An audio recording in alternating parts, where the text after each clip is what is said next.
Environnement et développement durable, Jean-Luc Assy passe le flambeau à Jacques Assaoré-Conan. Pour plus d'informations sur ce sujet, retrouvez-nous après le générique. Mais avant de commencer, n'oubliez pas de vous abonner et d'activer la cloche de notification pour ne pas manquer nos prochaines vidéos. Bon visionnage.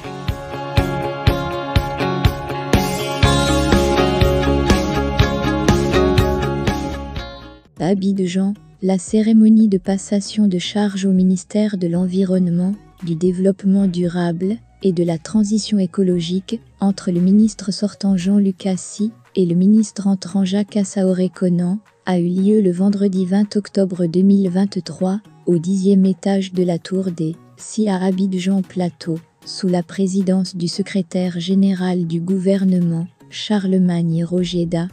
Le ministre sortant, Jean-Luc Assy, a exprimé sa gratitude et sa reconnaissance envers le président de la République, Alassane Ouattara, pour la confiance placée en lui au cours des 2 dernières années. Ces remerciements se sont également étendus à tous les membres de l'ancien gouvernement Patrick Achie pour leur contribution à l'accomplissement de sa mission. En effet, la période de son exercice ministériel a été marquée par des réalisations significatives rendues possibles grâce au travail acharné du personnel et des collaborateurs du MINEDD, à qui il a également adressé ses vifs remerciements. Au nombre des résultats obtenus, figure l'adoption du nouveau Code de l'environnement par le Parlement, le 1er juin 2023, dans l'attente des discussions du Sénat, la dépollution des lacs de Yamoussoukro, et l'organisation réussie de la COP15 sur la lutte contre la désertification. Cette dernière cérémonie a donné lieu à l'adoption du Abidjan Legacy Programme. En plus de ces jalons majeurs de son mandat, le document de passation de charges détaille ses réalisations, ainsi que les autres projets et dossiers importants.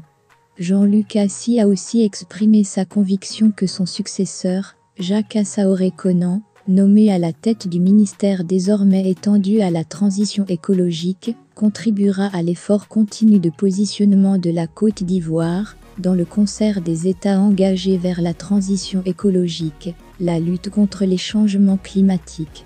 Il achevait son propos en réitérant sa disponibilité à servir son pays, la Côte d'Ivoire, et en adressant ses remerciements chaleureux au nouveau ministre, ainsi qu'à toutes les personnes présentes.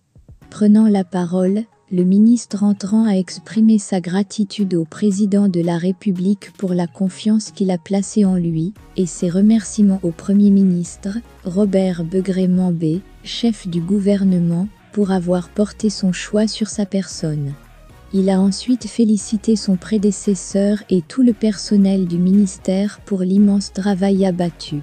Je m'engage aujourd'hui à poursuivre ces différents chantiers, afin de contribuer à la protection de l'environnement, à la promotion du développement durable, et à instaurer une véritable transition écologique dans notre pays, a-t-il affirmé.